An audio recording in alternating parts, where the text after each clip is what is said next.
Dahulu, di sini terhampar permadani hijau yang subur, surga bagi berbagai kehidupan.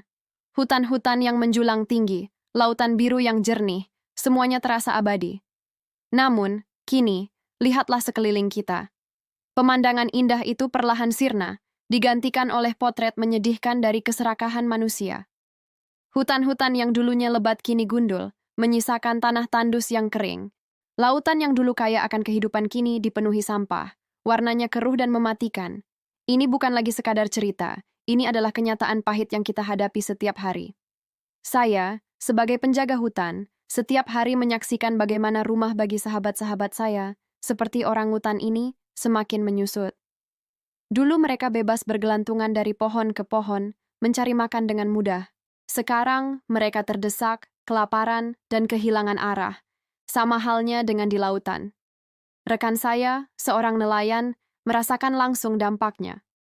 Dulu, jaring saya selalu penuh ikan, katanya suatu hari. Sekarang, seringkali yang terangkat hanyalah sampah plastik. Penyu-penyu yang anggun pun terancam. Seringkali mereka mengira plastik adalah makanan. Rantai makanan yang selama ini menjaga keseimbangan alam kini terputus dan kacau balau. Kita telah sampai pada titik kritis. Alam mulai menunjukkan kemarahannya. Badai dahsyat yang semakin sering terjadi, gelombang panas ekstrim yang membakar daratan, dan wabah penyakit yang menyerang berbagai spesies. Ini adalah alarm terakhir. Ekosistem kita, dari hutan hujan tropis hingga terumbu karang terdalam, berada di ambang kehancuran total. Jika kita tidak bertindak sekarang, kita akan kehilangan segalanya. Keanekaragaman hayati yang menjadi kekayaan terbesar bangsa ini akan tinggal nama dalam buku sejarah. Ini bukan hanya tentang menyelamatkan hewan atau tumbuhan.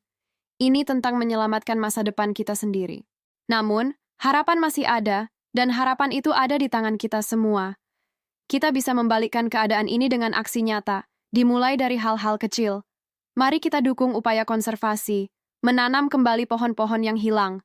Mari kita beralih ke sumber energi yang lebih bersih dan ramah lingkungan. Kurangi penggunaan plastik sekali pakai yang mencekik lautan kita. Ini bukan lagi pilihan, tapi kewajiban. Bergabunglah bersama kami dalam gerakan ini. Waktu kita tidak banyak, mari bertindak sekarang juga untuk memulihkan rumah kita bersama. Terima kasih telah menonton. Jangan lupa bagikan video ini dan ikuti saluran kami untuk terus menyuarakan kepedulian terhadap bumi.